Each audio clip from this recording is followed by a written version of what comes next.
Hello, everybody.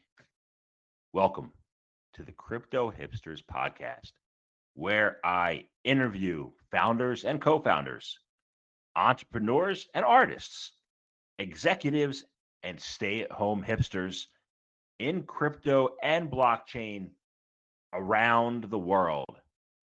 And I have an amazing podcast for you today. Let's get to it. My guest is Brian Kerr, the Chief Executive Officer at Kava Labs. Brian, welcome to the show today. Thanks for having me. I'm excited to be here. Oh, it's a pleasure to have you. A lot of questions for you. But we'll start out with question of what is your background and how does it relate to what you do now? I've had a pretty diverse background before I got into the blockchain space. I previously founded an esports and gaming company.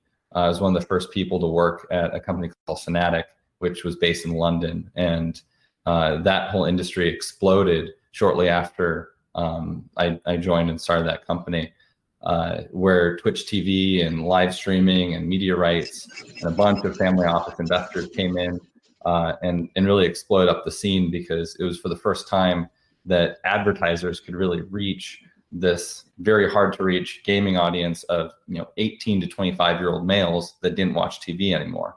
And Twitch TV and other live streaming platforms finally gave a way for marketers to reach them right where they spent most of their time. So that really transformed the industry overnight. It was just a huge wild, wild west at the time.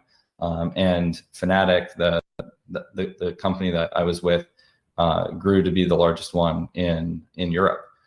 So kind of coming out of that, blockchain was in some ways very different, but in some ways very similar, where in gaming, digital currencies are native to everything. They're native to any game you play. You're used to this idea of NFTs, non-fungible items, but in-game skins, different attributes that you collect for characters.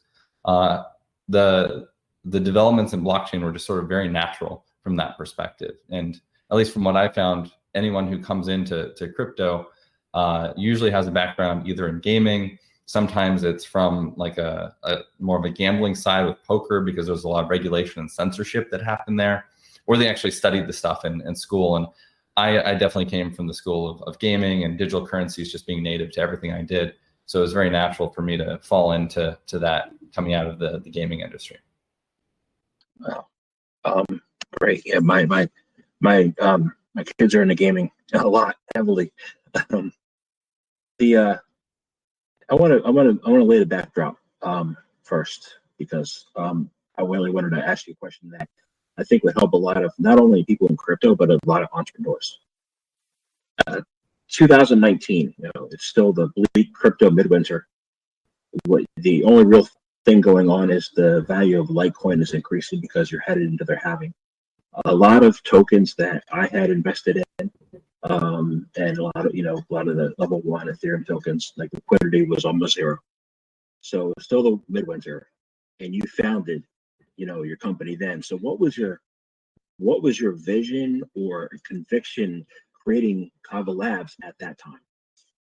Yeah, that's a great question. We did found the company in 2018, but me and my co-founders joined kind of very early days of 2017, and we got together and we were really exploring all the white space that existed in crypto. And kind of at that time and still today, a lot of it, there's just so many different opportunities to explore, and it was really about choosing the right one to start building a company around.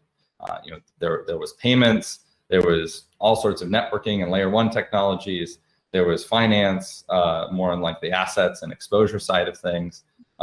DeFi didn't really exist in 2017. And we actually started Kava Labs with the hypothesis that no one blockchain could scale and do everything well. So there just naturally had to be this convergence of blockchains where they interconnected, specializing in different services that they did particularly well. And what that would allow is for developers to pick and choose what things they wanted and combine them into new applications of the future.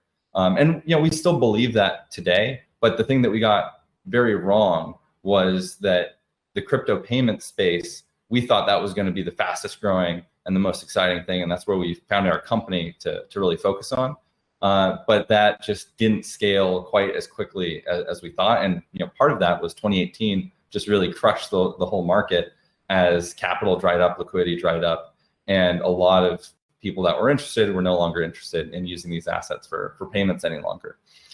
So it was actually in 2019, after we spent a lot of money, we were definitely in the red at that time. We hired a bunch of employees, and we just had to kind of cut bait and said, we actually went down the wrong path here.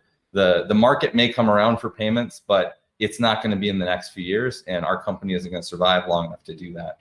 So we made it turned out to be a very savvy choice, but it could have also been wrong, but the future rolled out the way we had hoped in 2019, and we moved fully into DeFi.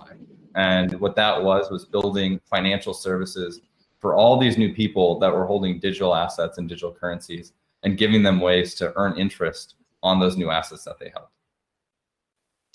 Great. So, right now, DeFi, decentralized finance, is a very hot topic, right? And initially, when you talked about 2017, ICOs drove the market then, and it wasn't until Bitcoin's price plunge in 2018, that ushered in really the start of their market and then the start of DeFi. What's your total take on DeFi, and how would you compare the DeFi space to the ICO space? What has improved? Yeah, in terms of capital and excitement, it does feel very, very similar. You have crazy valuations right now. You have a lot of what I would call asinine projects that don't really have a lot of fundamental value running around. Back then, it was ICOs for dentists on the blockchain and all sorts of crazy things that ended up being worth billions for a brief moment and then crashed to basically zero overnight. And here in DeFi, we have the same excitement and the same high valuations, but now there's actually leading projects that have fundamental value that they're delivering. There's still a huge long tail of, I call them companies, but teams that are building projects that do have very high valuations, but they've shipped very little. It's just like 2017, the fact that many of these things are a 10-page PowerPoint presentation at best, and nothing much more than that. And that's actually quite scary from my perspective, where I'm at, because I'm a builder in this space. Users have a lot of chances to get burned. There's projects like ours that go through very deep and thorough auditing and review processes before launching anything into the public sphere. But then there's this open wild west of DeFi on open smart contracting platforms like Ethereum, where anybody can copy, paste, change the little code, call it their own, and then ship it out. And they have no idea what that code actually does.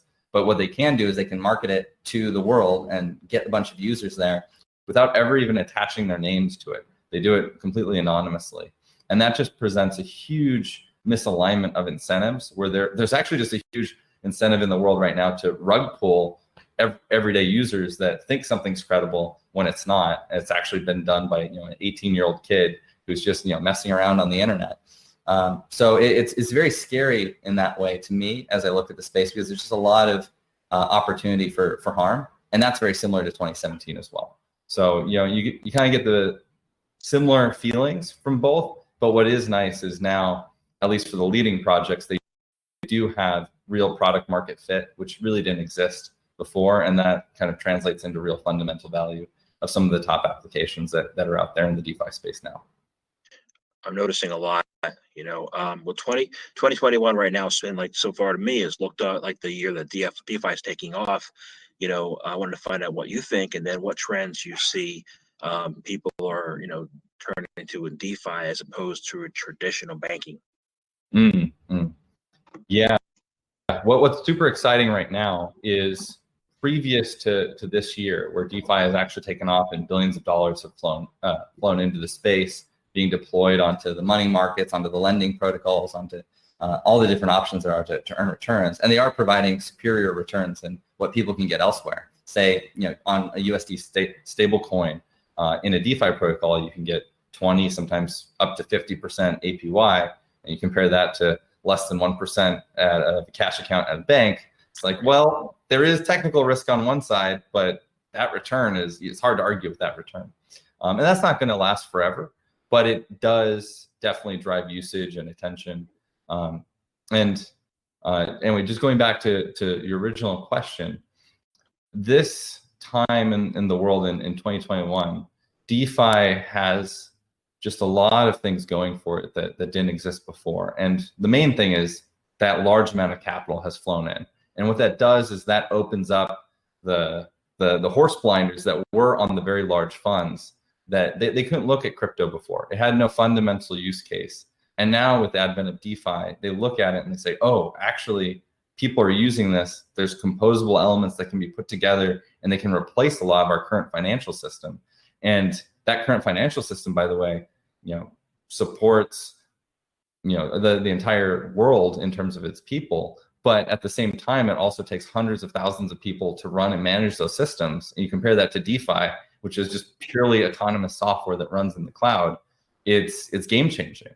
So the big VCs, the private equity firms, the hedge funds, in 2017, those same funds were still looking at the space. They just couldn't deploy any capital. Either the opportunity sizes were too small, the check sizes weren't a right fit for their funds, and it was only the small crypto funds that actually got to play. And yeah, they made a killing, and some of those funds are now worth billions of dollars.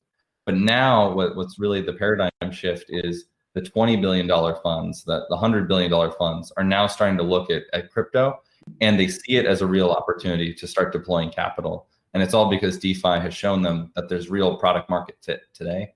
And that's just going to be a huge paradigm shift going forward.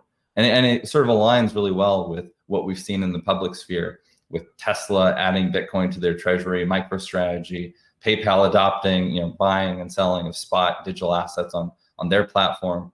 That's the wave that's happening now, which is opening up digital currencies to the broader retail space, making it accessible. So it's not just for the technically savvy and the nerdy.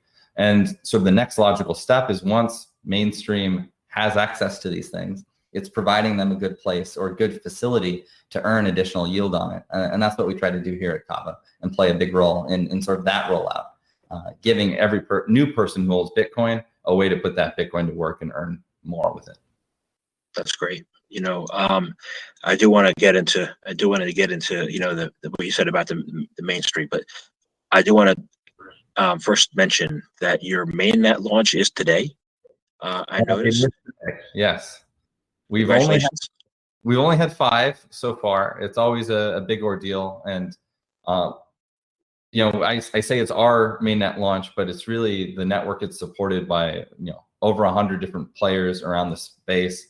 The likes of Binance and Kraken and Huobi, all the technical teams on all of those different orgs run up nodes. They spend a lot of time on a launch day like today. So it's just really, there's a lot of work that goes into building the software, but then deploying it and actually running the network that supports all these users, hundreds of thousands of users, and giving them the opportunity to earn. It's really a huge global effort. So I don't have the burden of the responsibility today. It's my technical team that's working with theirs to launch the network. But it is exciting because in this new rollout, it's the completion of our money market product called the Hard Protocol. And that allows both lending pools and borrowing of digital assets like Bitcoin, XRP, and BNB. So that we're very excited to have that rollout. And I wanted to talk to you a little about that. You also had a recent announcement for IBC upgrade with your DeFi platform with Chainlink. And one of the things I noticed that your company does is one of the myths about Chainlink is some people say it's just a price feed. Well, it's not. It's a middleware, but you actually automate and provide information to Chainlink. So I just wanted to find out how that upgrade and how this mainnet launch actually benefit both you and Chainlink and your clients strategically. Yeah, that's a great question. Oracles play a huge part in any type of DeFi environment. Having accurate price feeds that are updated regularly are really important anytime that there's a loan with collateral involved, because those price feeds dictate if that collateral needs to be seized and liquidated to cover any shortfalls. And how the Oracle system works on Kava is we actually collaborated with Chainlink to do a custom implementation Chainlink's Oracle software that runs primarily on Ethereum. But because we built our blockchain from the ground up to be its own DeFi environment, our Chainlink oracles actually post prices much faster in a much more timely manner. And all of the Kava node operators, there's a subset that actually put a lot of Kava tokens at stake when they post prices. And they also operate as a Chainlink node operator. So there's a huge financial incentive for them to be good actors on a network. I know Chainlink has in their roadmap, they're going to roll that out on the other networks, but Kava is one of the first to have that actually in place. And what that provides for us is any application like the Kava lending app, like the hard money markets I just mentioned, and soon we'll have a autonomous market maker application in about 3 to 4 months launch on the blockchain as well. Any application that gets built on Kava will be able to leverage these Chainlink Oracle price feeds and just have sort of the surety that the data that's being sourced by them is accurate and reliable at all times.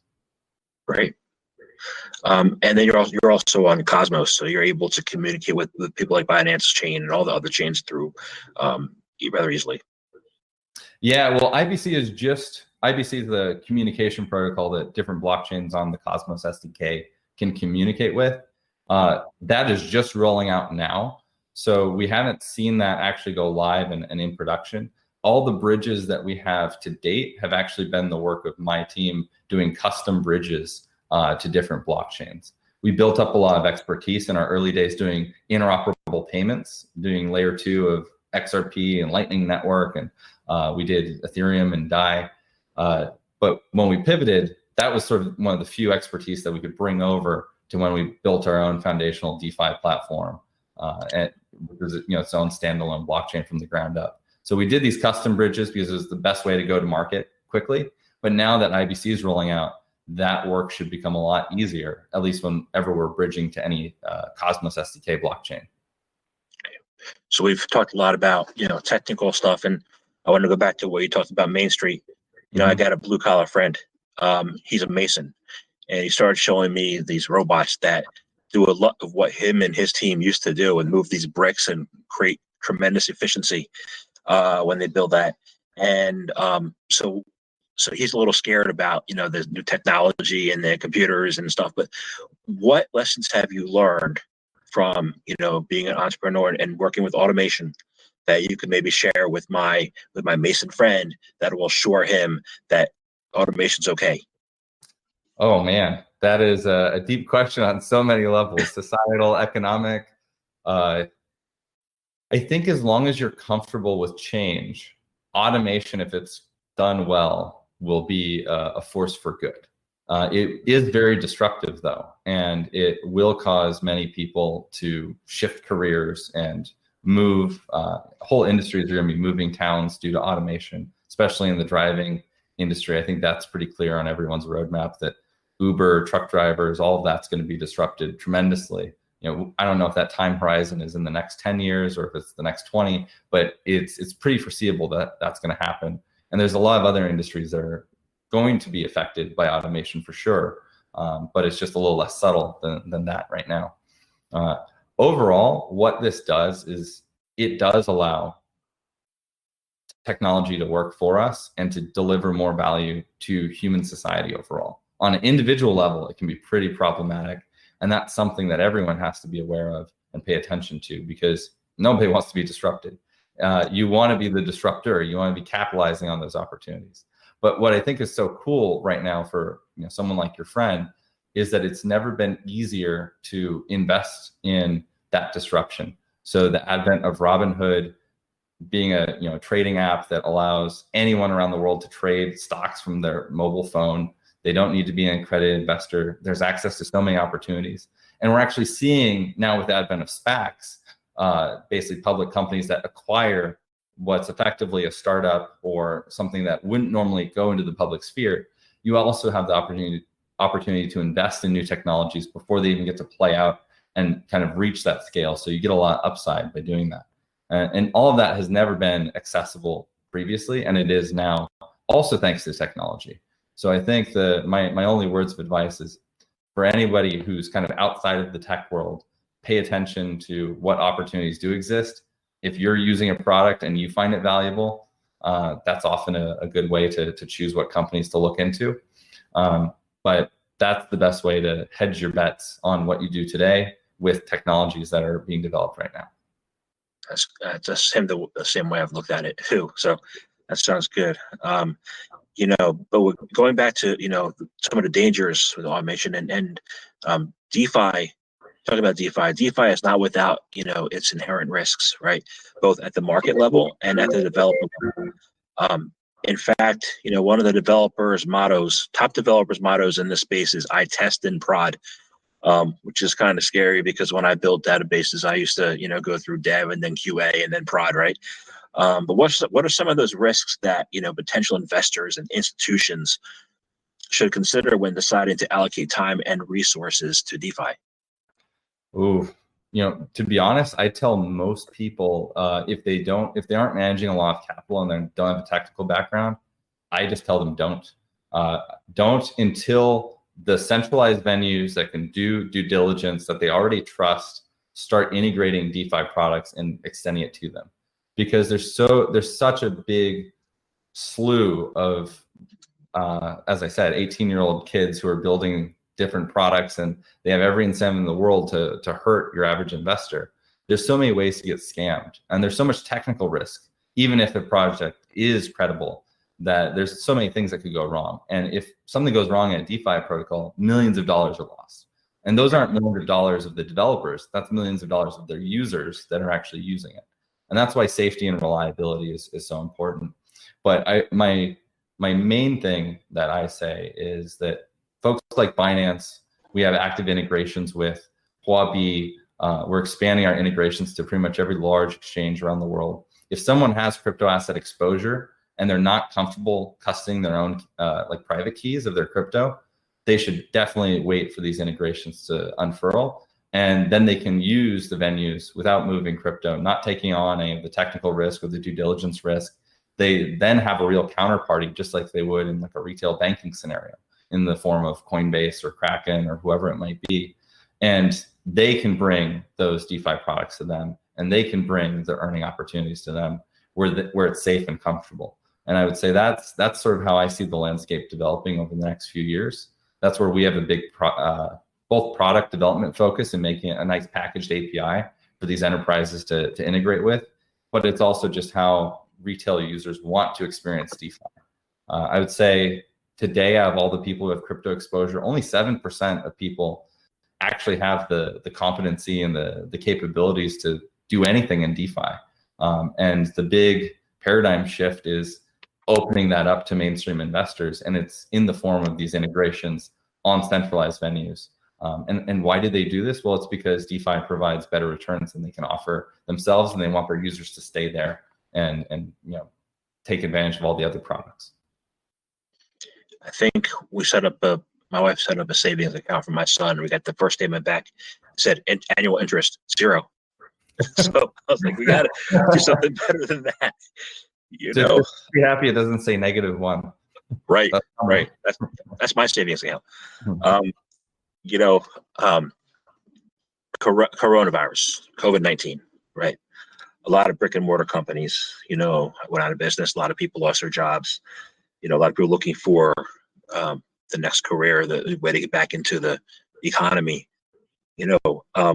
What advice would you share with them who are, now considering possibly a career in crypto or DeFi, a career leap to get back in the game? And how does crypto and DeFi play a role in that?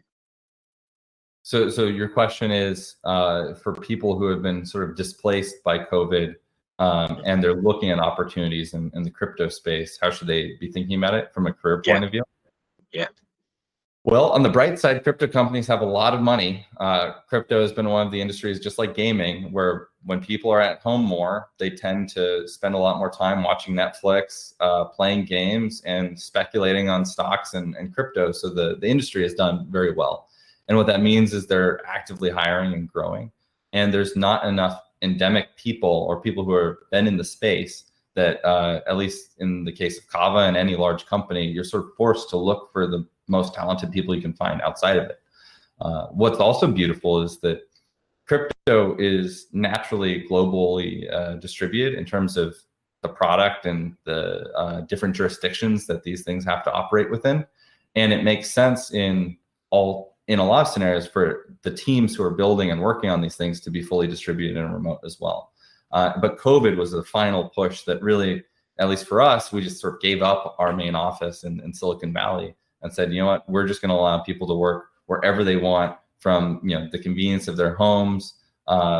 They can be in Europe, they can be in China, they can be in the US, wherever they feel most comfortable.